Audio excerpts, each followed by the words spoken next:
자, 목요일입니다. 우리의 아름다운 노후를 책임져 주실 우아남 우아녀인가요? 어서 오세요, 두 분. 네, 안녕하세요. 안녕하세요. 아니, 한 분씩 인사부터 하고. 네, 네 안녕하세요. 제 우아한 노후를 책임질 길라잡이 김충남 전문가입니다. 나이 많은 거 티나는 거 봐. 길라잡이. 오! 우리의 우아남 김충남 전문가 오셨고요. 우리의 아름다운 노후를 책임져줄 박혜랑 전문가 왔습니다. 네, 어서 오십시오. 자, 그럼 오늘 어떤 이야기 해볼지 박혜랑 전문가께 여쭤볼까요? 네, 오늘은 저와 함께 우아하고 아름다운 노후의 삶을 상상해 보면서 초고령화 사회를 앞둔 4050 세대가 노후 준비를 위해 반드시 고려해야 할 세 가지를 우선 이야기해 볼 텐데요. 세 가지. 첫째는 돈의 가치가 어떻게 변할지 모른다는 것. 둘째는 수명이 늘어나며 돈이 더 필요할 수 있다는 것. 세 번째는 국민연금 수령 시기를 앞당기거나 뒤로 미뤄서 개개인에 맞는 노후를 계획할 수 있다는 것. 이 세 가지만 기억하셔도 우아한 노후를 준비하는 데 큰 도움이 되실 거라 확신합니다. 일단은 세 가지 기억해 놓겠습니다. 네, 그 첫 번째로는 돈의 가치가 어떻게 변할지 한번 생각을 해보셔야 되는데요. 과거에도 그랬고 앞으로도 돈의 가치, 화폐의 가치는 아마 계속 떨어질 겁니다. 그렇죠. 이 화폐 가치가 떨어지는 이유는 반대로 물가는 계속 오르기 때문인 거죠. 뭐 예를 들면 이런 거예요. 차를 사려고 열심히 5년 동안 3천만 원 모아놨더니 똑같은 차의 가격이 3,500만 원이 돼버려서 차를 사려면 추가적인 대출을 받아야 되는 그런 상황이 발생할 수도 있는 거죠. 결국은 노후에 쓸 돈의 가치가 아니라 미래의 가치를 예상을 해야 되는 겁니다. 지금의 가치가 아니라 미래의 가치를 예상을 하셔야 되는데, 그래서 대표적으로 물가가 오른 만큼 연금액을 늘려주는 잘 아시는 국민연금, 이거는 필수로 준비가 되어야 되고요. 그 외에 추가적으로 개인연금, 퇴직연금은 물론 잘 아시는 분들은 뭐 부동산이나 주식 투자 등 각자가 할 수 있는 모든 준비를 통해서 물가 상승률을 커버할 수 있는 그런 미래를 미리미리 계획하시고 실행에 옮기셔야 되겠습니다. 그렇죠. 물가가 진짜 많이 올랐다라는 걸 느끼는 게, 저 학교 다닐 때는 1,000원 가지고 떡꼬치 하나 사 먹고 빵도 하나 사 먹고 우유도 하나 사 먹고 남는 돈으로 껌도 사 먹었거든요. 진짜 그 1,000원 한 장으로 많은 걸 했어요. 지금은 뭐 1,000원 하나 가지고 나가면 뭐 못합니다. 뭐 없어요? 그죠. 네, 맞아요. 그쵸. 그래서 둘째는 수명이 늘어나면서 생각보다 돈이 더 필요할 수 있다는 건데요. 올해 통계 자료에 의해서 남자는 86.3세, 여자는 90.7세까지 산다고 합니다. 말로만 듣던 100세 시대가 정말 코앞으로 다가왔는데요. 그만큼 노후 생활비 또한 많이 들어간다는 이야기입니다. 통계 자료에 의하면 부부 기준 노후 세수 생활비는 월 231만 원, 적정 생활비는 324만 원으로 나오고요. 한 금융회사의 조사에는 366만 원, 국민연금연구원 조사에서는 277만 원이 부부 적정 생활비였다고 하는데요. 사실 이런 통계는 평균을 계산한 조사이기 때문에 지금 주변을 둘러봤을 때 개개인의 생활비가 편차가 너무 다르죠. 그래서 각자에게 맞는 생활비를 미리 선정하는 게 중요하고요. 저는 개인적으로 은퇴 후 부부 2인 가족이라면 월 300만 원 정도 생활비가 적당하다고 봅니다. 네. 부부의 적정 생활비 월 300만 원 정도는 있어야 된다라고 박혜란 전문가 말씀을 주셨는데, 그러면 나는 1인 가족이니까 한 150만 원이면 될까? 그건 아닙니다. 최소 생활비라는 게 있어요, 여러분.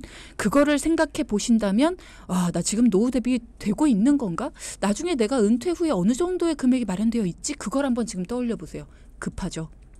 마련해야 됩니다. 그거를 빨리 준비하셔야 된다라는 거고요. 나이는 누구나 다 먹어요. 근데 그걸 준비 안 하고 조금만 더 있다가 어떻게든 되겠지 이렇게 생각하는 건 현실을 너무 외면하는 것과 똑같다라는 이야기 다시 한번 드립니다. 냉정하게 드립니다. 딱 정해진 노후 생활비 기준은 없어요. 각자가 생각하는 생활비 수준을 미리 정해 보시고 거기에 맞는 그 플랜을 세워보는 게 중요하다. 그리고 그 시작이 가장 중요하다라는 거 오늘도 강조를 하네요. 네, 맞는 말씀입니다. 세 번째로는 본인 상황에 맞는 국민연금 수령 시기를 선택을 하는 겁니다.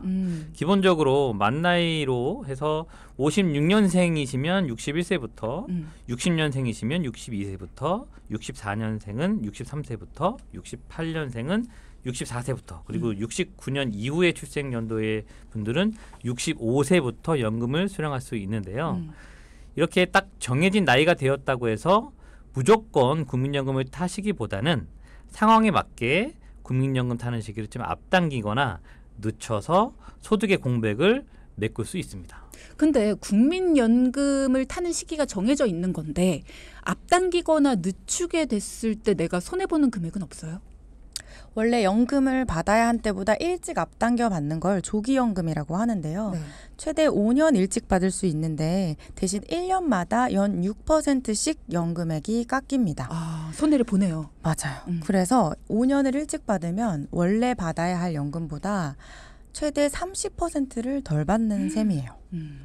65세부터 받을 예상 연금액이 월 100만 원인 사람이 조기연금을 신청한다면 월 70만 원을 받게 되는 거죠. 큰 손해네.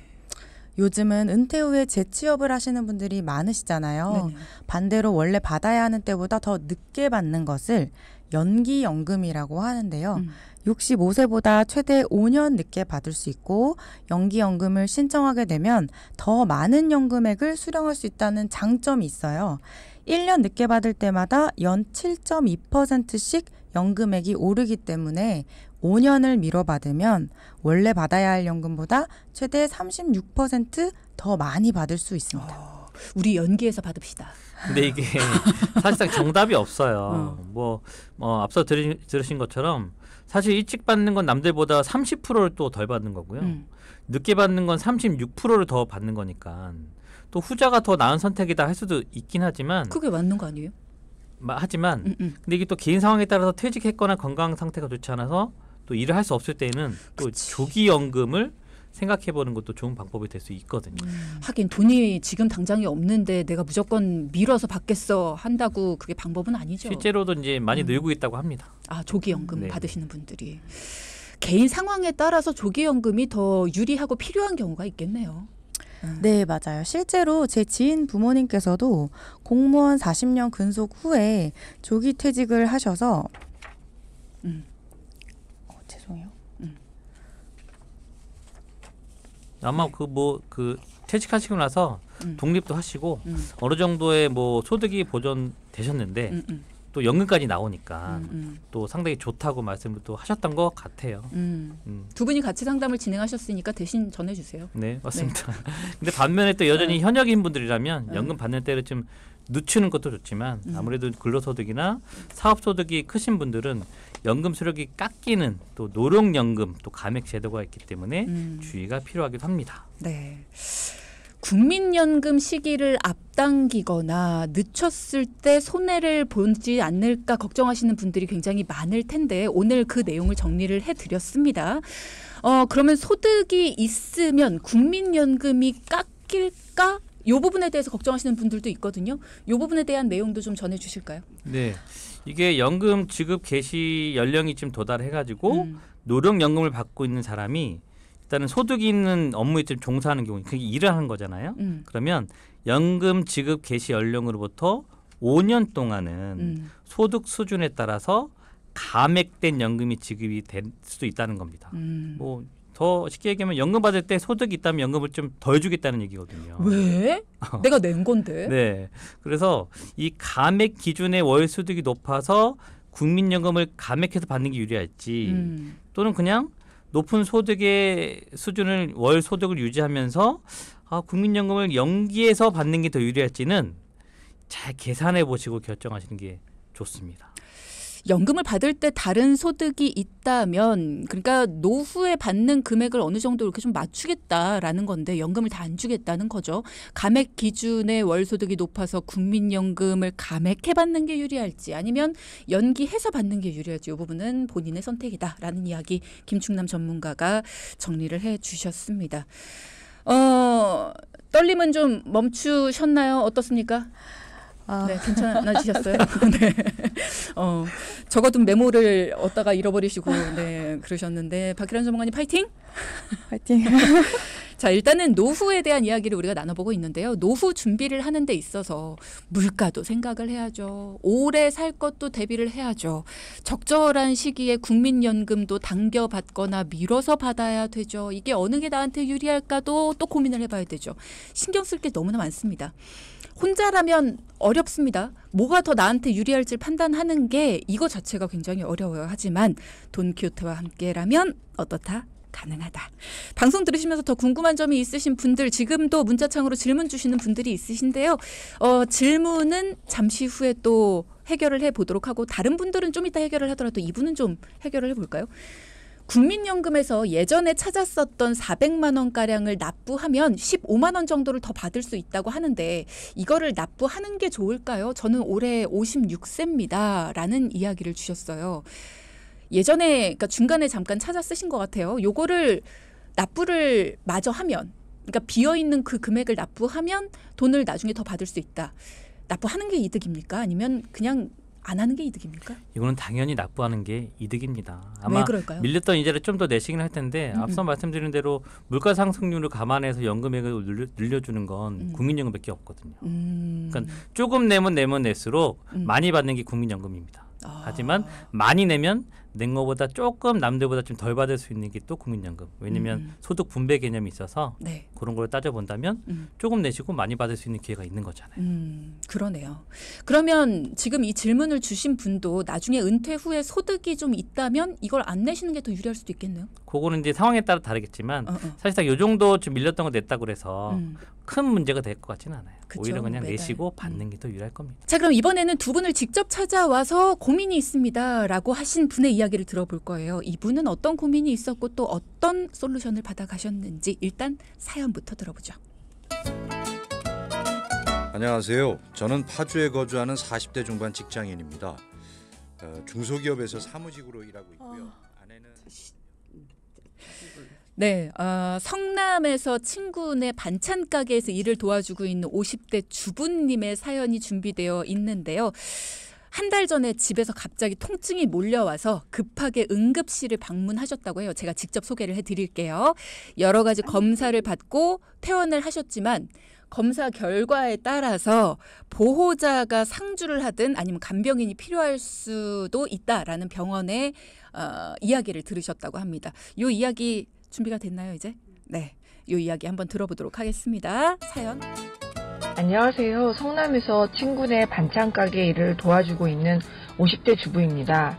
한 달 전 집에서 갑자기 가슴에 통증이 몰려와서 급하게 응급실을 방문했습니다. 여러 가지 검사를 받고 퇴원을 하긴 했는데요. 검사 결과에 따라 보호자가 상주를 해야 하거나 간병인이 필요할 수 있다는 병원에서의 이야기가 생생합니다. 마침 전화로 이것저것 가입해둔 보험들도 있고 또 간병보험도 전화로 가입했는데 제대로 가입이 되어 있는지 걱정이 되더라고요. 그리고 저희 부부 보험료가 한 달에 69만 원이나 나가는데 보험료를 줄이고 노후 준비를 더 해야 하는 게 아닌지 이대로 괜찮은지 도움을 받아보고 싶습니다. 네. 제가 설명을 다 드리려고 했는데 이미 사연을 주신 분의 이야기가 저희가 방송에 맞게 다시 재구성을 해서 녹음을 한 게 있기 때문에 들려드렸습니다. 자, 사연 정리를 조금 해드리면요. 갑자기 가슴 통증 때문에 병원에 다녀오셨어요. 얼마나 놀라셨을까라는 걸 상상을 해보면 이건 뭐 우리가 상상을 한다고 상상할 수 있는 기분이 아니죠. 굉장히 많이 놀라셨을 것 같고요. 병원에 한번 딱 다녀오게 되면 많은 분들이 이런 경험이 있으시겠지만 내 보험은 제대로 되어 있나? 내가 혹시라도 큰돈 나가게 되면 어떡하지? 하면서 증권들을 막 찾아보게 됩니다.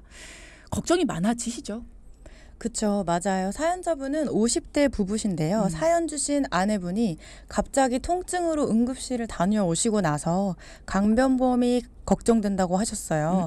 급하게 전화로 가입하셔서 그런지 사연자분은 본인이 가입한 보험 내용을 잘 모르고 계셨고요. 게다가 나머지 보험도 가입 당시 알고 있던 내용과 실제 보장 내용이 많이 달라서 당황하시는 모습에 안타까웠습니다. 네. 우리 동키분들 중에서도 이런 경우가 좀 있으시지 않을까 싶은데 자, 그러면 고민 해결을 위해서 우리 하던 거 해볼까요? 고민 열차 출발 뿜뿜. 자, 하나씩 살펴보도록 PD가 하겠습니다. 한다. 오. 자, 한번 살펴보면 네. 사연 주신 분은 최근에 가입한 간병보험 이외에도 전화로 가입한 게 좀 많았습니다. 2만 원짜리, 3만 원짜리, 4만 원짜리 이렇게 등등 조그맣게 보험료가 모이다 보니까 30만 원까지 보험료가 좀 올랐고요. 그리고 보장 내용 중에서 당장 10년 후에 보험료가 상승하는 10년 갱신보험이 또 많았던 데다가 보장의 범위도 좀 상대적으로 좁은 그런 담보들이 많이 있었습니다. 특히 또 치아보험 하나 갖고 계셨는데 월 보험료가 4만 원씩이나 되었었거든요. 근데 정작 고액의 치료에 해당하는 임플란트 특약조차 없어서 좀 많이 당황스러웠고. 치아보험의 꽃은 임플란트 특약 아닙니까? 그렇죠. 그럼 고가의 치료를 대비해야 되는데 자잘자잘한 거로 위주로 되어 있어서 이것도 그렇구나. 좀 조정이 필요했습니다. 네. 결국은 이렇게 가입할 때는 잘 몰랐던 금액들이 하나 둘 모여서 정말 큰 30만 원까지 오른 건데 이런 것들은 좀 많이 주의를 하셔야겠죠. 사실 우리가요 가입할 때 저렴하다고 해서 가입하는 보험들이 있어요. 요거 2만 원밖에 안 하는데요. 진짜 보장 잘 돼 있어요. 그래요? 가입할게요. 이거요 10,000몇 원밖에 안 해요. 그래요? 가입할게요. 요거 3만 원인데 진짜 그래요? 주세요. 요렇게 모이다 보면 매달 이상하게 내 월급이 흘러나가요. 그렇게 해서 뭐지? 하고 보면 보험료가 이렇게 많이 나가는 경우가 굉장히 많죠. 그죠? 그렇습니다. 그래서 남편분의 경우도 아내분이 전화로 보험을 가입하면 그대로 남편분을 연결하셔서 비슷한 상품들로 가입을 하셨는데요. 저희가 봤을 때는 비갱신형으로도 충분히 가입이 가능한데도 10년 갱신형 암보험이나 중증 치매 진단 시에만 보장하는 치매보험, 10년 갱신 수술비 및 입원비 보험 등 아내분과 비슷한 5만 원 미만의 보험료가 6건이 모여서 36만 원 정도 납입을 하고 계셨어요. 하나씩 살펴보다 보니까 좀 특이한 점이 있더라고요. 그렇군요. 어떤 점이 특이했을지는 저희가 잠시 후 4부에서 들어보도록 하겠습니다. 자, 앞서 3부에서요. 저희가 초고령 사회를 앞둔 4050 세대가 노후 준비를 위해 반드시 고려해야 할 3가지를 짚어보면서 국민연금 이야기를 해드렸거든요. 그랬더니 질문들을 주셨는데 요것만 좀 짚고 갈까 봐요. 손영만 님께서 질문을 주셨어요. 소득이 많아졌을 때, 그러니까 국민연금을 받는 순간에 나의 개인적인 소득도 있으면 국민연금을 애초 주려던 금액보다 깎아서 준다. 이런 얘기를 우리가 앞서 했잖아요. 그랬더니 소득이 얼마를 넘으면 연금이 깎이나요? 그리고 깎아서 연금을 주다가 내 소득이 줄어들면 다시 처음 받아야 되는 그 금액만큼을 주나요? 라는 질문 주셨어요. 일단은 소득이 298만 원을 기준으로 초과분에 대해서 100만 원 구간당 5% 감액부터 시작을 해서요. 네. 최대 20%까지 감액을 하는데요. 그게 내가 원래 받아야 할 연금의 50%를 대신 넘지 않게 되어 있어요. 그래서 소득이 추가 소득이 있다고 하더라도 월 기준 298만 원 이상의 추가 소득이 있다고 하더라도 내가 원래 받아야 하는 연금의 50%는 확정적으로 받고 그 이상 부분에 대해서 감액이 발생을 할 수가 있고요. 만약에 소득이 다시 사라진다고 하면 그 부분 다시 연금을 원래대로 돌려받습니다. 그리고 그 어쨌든 이게 사회보장 제도다 보니까 내 연금 50%까지는 보존이 된다라는 거고요. 그다음에 언제까지나 계속 감액을 하는 건 아니라 5년 동안만 감액을 하고요. 그리고 그 이후에 초과 소득이 있다고 하더라도 원래 지급받아야 될 연금액은 수령이 됩니다. 그러니까 5년 동안만 감액이 이루어진다라는 맞아요, 거고 맞아요. 5년 이내에 추가 소득이 없어지면 네. 그러면 다시 내가 원래 받아야 되는 연금액을 받게 된다라는 맞습니다. 이야기네요. 네. 근데 이렇게 수치상으로 들으니까 굉장히 어렵네요. 내가 얼마를 벌어야지 원래 받는 대로 받는 거야? 이런 궁금증이. 그래서 298만 원이 기준이다. 맞습니다. 그렇군요. 이 300만 원도 아니고 250만 원도 298만 원은 뭐야? 자, 조금 더 궁금한 게 있으시다라고 하신다면 질문사항을 주시거나 아니면은 개인적인 상담 필요하다라고 말씀 주시면 저희가 개별적으로 도와드릴 수 있도록 하겠습니다. 샵0999 열려 있고요. 자, 저희가 앞서 들었던 이 사연에 대한 이야기도 조금 더 정리를 해드릴게요. 갑자기 가슴 통증이 오신 분의 이야기였죠. 그래서 병원에 다녀오셨는데 간병보험을 비롯해서 여러 가지 보험들을 가지고 계셨어요. 점검이 필요합니다라고 말씀을 주셨는데 앞서 박혜랑 전문가가 마무리 부분에 정리를 해주신 걸 보니까 남편분이 아내분과 똑같이 복붙하듯이 이 전화로 보험 가입하신 걸 그대로 남편분도 가지고 계셨어요. 그래서 보험이 총 6건이 모여서 36만 원 정도를 납입 중이셨는데 하나씩 살펴보다 보니까 좀 특이한 면이 있었다라는 말씀을 해주셨단 말이죠. 그 특이한 점이 뭔가요, 김충남 전문가님? 사실상 특이한 건 맞는데 단골 손님입니다. 단골 손님. 그동안 우리가 짚어봤던 거다. 운전자 보험이 총 3건으로 9만 원이 가입이 되어 있었는데요. 아시잖아요. 운전자 알죠. 보험은 얼마요? 10,000원. 15,000원 비싸봤자 그렇죠. 그 정도 수준인데 왜 이렇게 가입을 많이 하셨냐 여쭤봤더니 뭐 다다익성도 아니고 운전자 보험은 많으면 많을수록 좋은 거 아닌가요? 이런 생각에 운전을 험하게 하시나? 가입하셨다고 합니다. 그리고 추가적으로 뭐 이런 상담이 아니었으면 이렇게 하나씩 둘씩 늘어난 보험료 뭐 30만 원에 뭐 36만 원에 이렇게 60만 원이 이상 나가는 보험료를 몰랐을 거라고 하셨더라고요. 그래서 저희가 또 책임감 있는 상담으로 보답해드렸습니다. 근데 사실 놀라실 만한 게 나는 뭐 2만 원짜리, 만 몇천 원짜리, 3만 원짜리 뭐 이런 식으로 되게 소액을 하나씩 가입을 한 건데 가랑비에 옷 젖는 줄 모른다고 모아놓고 나니까 두 분의 보험이 60만 원이 넘어요. 놀랄만하죠. 맞습니다. 사실 잘 생각해 보시면은 생애 주기에서 주택 마련하는 비용 다음으로 큰 금액의 할부 지출이 바로 보험인데요. 그래요? 사연자 부부 경우에는 60만 원이라고 쳤을 때 10년이면 7,200만 원의 보험료에 10년 이후 갱신되는 부분까지 생각을 하면 보험료는 또 오르는데 할부 기간이 계속 늘어나는 셈인 거죠. 저희가 계속 강조드리는 부분이기도 합니다만 갱신형 보험의 경우 100세 만기까지 계속해서 보험료를 갱신해야 되는 부분 때문에요. 예기치 못하게 보험료가 오르게 되면 감당하기가 쉽지 않습니다. 특히 보험료가 오르는 구간이 병원을 자주 가셔야 하는 연령대인 경우가 많아서 맞아요. 비갱신 보험으로 조정해 드렸습니다. 근데 오해를 하시면 안 되는 게 뭐 갱신형이 뭐 안 좋다, 나쁘다 이런 게 아니고요. 상황이 좀 달라요. 아내분과 남편분은 일단 보장의 범위가 좀 좁은 데다가 갱신 주기도 좀 짧고 무엇보다 이 갱신형 보험의 장점은 보험료가 저렴한 거예요. 그렇죠. 근데 그 저렴한 갱신형 보험이 계속 쌓이다 보니까 오히려 비갱신형 보험으로 했을 때보다 보험료가 좀 많아진 상황이거든요.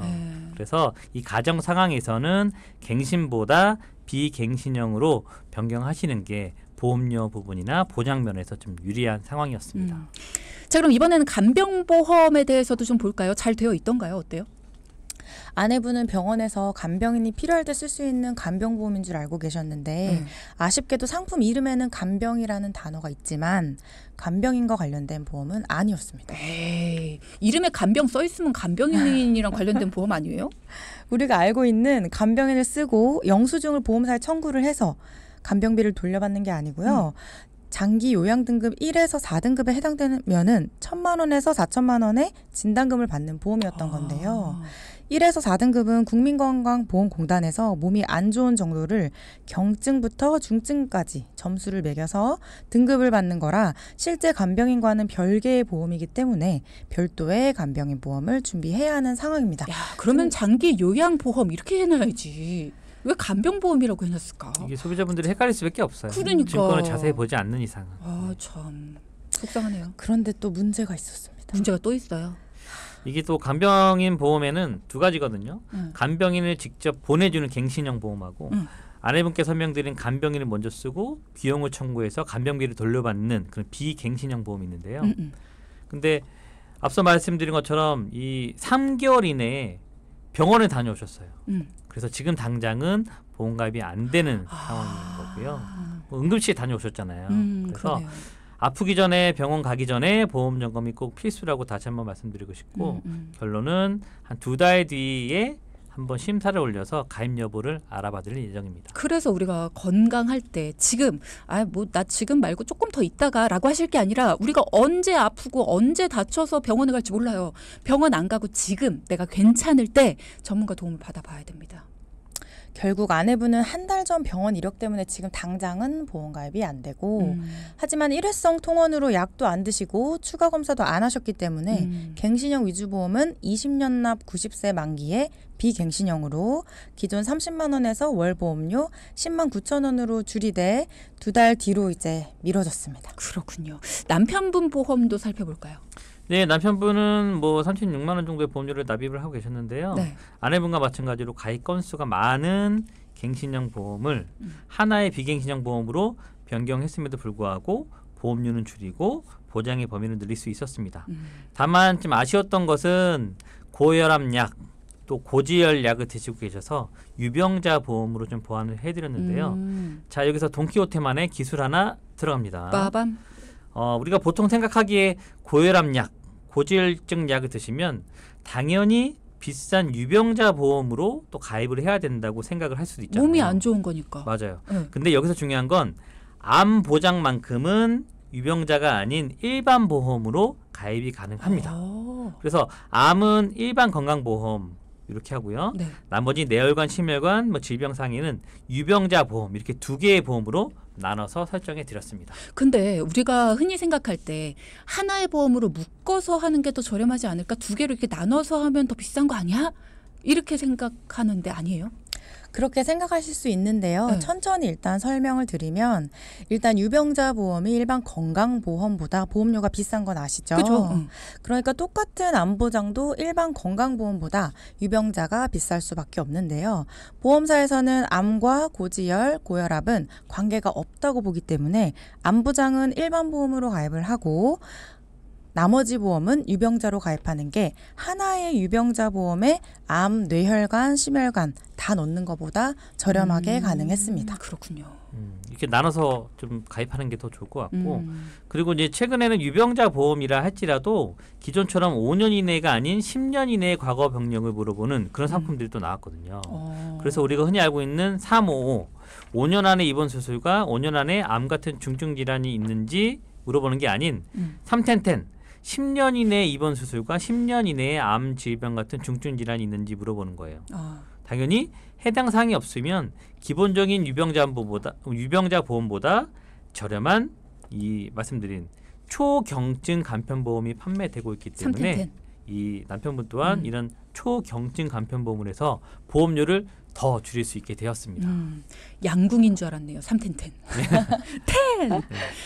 같은 유병자라고 하더라도 좀 더 오랜 기간 동안 건강한 사람들은 저렴하게 가입을 할 수 있는 게 초경증 간편보험이다. 그러니까 소비자 입장에서는 더 합리적인, 그러니까 나한테 더 맞춤형으로 이런 상품들이 나오고 있다는 거니까 더 좋네요.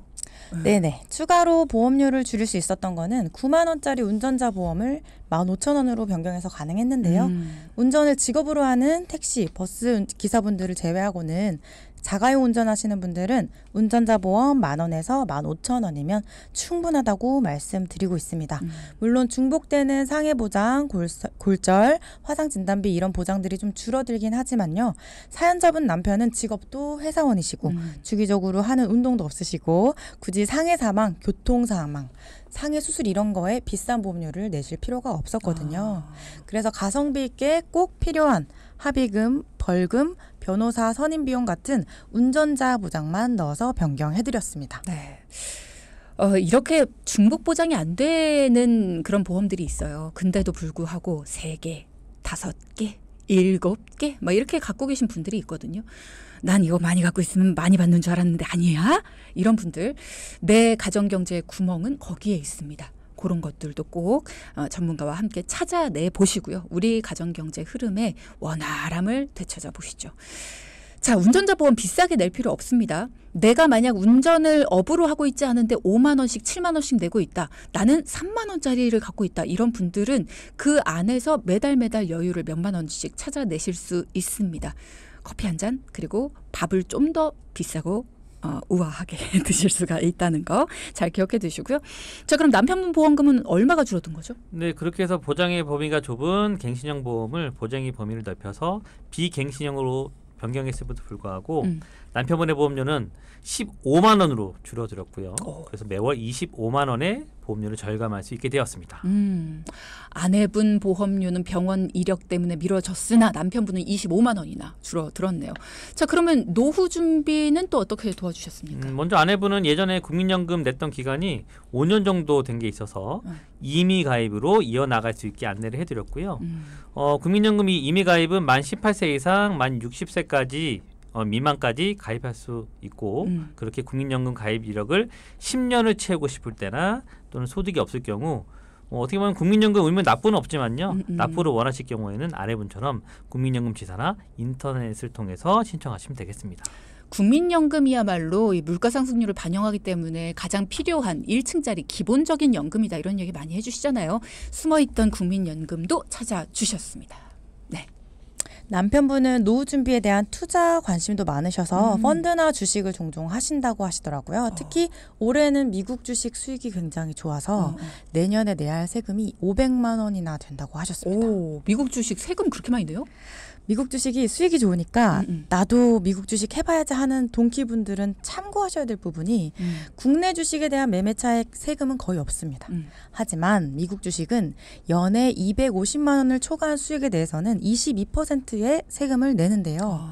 여기서 고민해봐야 할 것은 미국 주식 투자를 오래 해서 연금으로 쓸 거라고 하시면 수익금이 많아질수록 22% 세금도 무시 못하기 때문에 비과세 혜택이 있는 변액보험을 안내해드렸습니다. 예를 들어서 같은 돈을 미국에서 수익률이 좋다고 하는 S&P 500에 직접 투자하느니 S&P 500에 투자되는 변액보험에 넣는다면 수익금에 대해서는 세금을 단 한 푼도 안 내는 효과를 볼 수가 있거든요. 요거 팁이네요. 맞죠. 근데 단 조건이 있죠. 이게 수익이 커질수록 세금도 많아지니까 이 변액보험의 비과세 혜택을 활용하면 좋은데 이제 문제는 이 미국 주식은 내가 직접 사고 팔고를 해야 돼요. 근데 변액보험에서 운용하는 미국 주식은 펀드 매니저가 대신 운용해 주기 때문에 일단 비용이 발생을 하죠. 그리고 추가적으로는 보험사의 사업비가 또 발생을 합니다. 장단이 있네요. 그렇죠. 네. 그래서 그 사업비를 아끼려면 뭘 해야 되느냐? 추가 납입. 추가 납입. 맞아. 추가 납입을 꼭 이루어져야 되고요. 또 중간중간에 펀드도 바꿔주는 작업이 또 필수입니다. 아, 복잡하다. 물론 뭐 과거의 수익률이 미래를 보장하지는 않지만 지금처럼 미국 주식시장이 정말 좋을 때에는 이 변액보험의 미국 주식 펀드도 수익률이 엄청 좋거든요. 결국은 남편분은 이렇게 투자 성향이 공격적이라서 이런 미보증형 변액연금보험이 맞는 거고요. 하지만 아내분은 좀 안정적인 성향이라서 추가 상담 통해서 좀 보증형 변액연금으로 안내를 해드릴 예정입니다. 네. 보험료도 줄이고 보장도 늘리고 그리고 남편분과 아내분의 성향에 따라서 연금에 대해서도 다른 방향으로 상담을 드렸습니다. 자, 이렇게 노후를 향해 한 걸음 또 나아가실 수 있게 됐네요. 자, 오늘의 포인트 짚어볼게요. 첫째. 우리 집 잠자고 있는 보험증권 찾아서 줄줄 새는 돈구멍을 막아봅시다. 둘째. 전 세계에 간접 투자 가능한 변액 연금보험으로 미국 주식 투자하고 양도소득세 절약하자. 네, 지금까지 우아한 노후 처음 함께하신 박혜랑 전문가 그리고 늘 우아남으로 함께하시는 김충남 전문가 두 분과 함께했습니다. 오늘도 알찬 정보 감사합니다. 고맙습니다. 감사합니다. 네, 방송 중에 상담해드리는 내용은요. 청취자 여러분의 올바른 투자 판단을 위해 참고로 드리는 말씀입니다. 금융상품 가입이나 해지 같은 판단은요. 스스로의 책임으로 결정하셔야 한다는 점 꼭 기억하시기 바랍니다.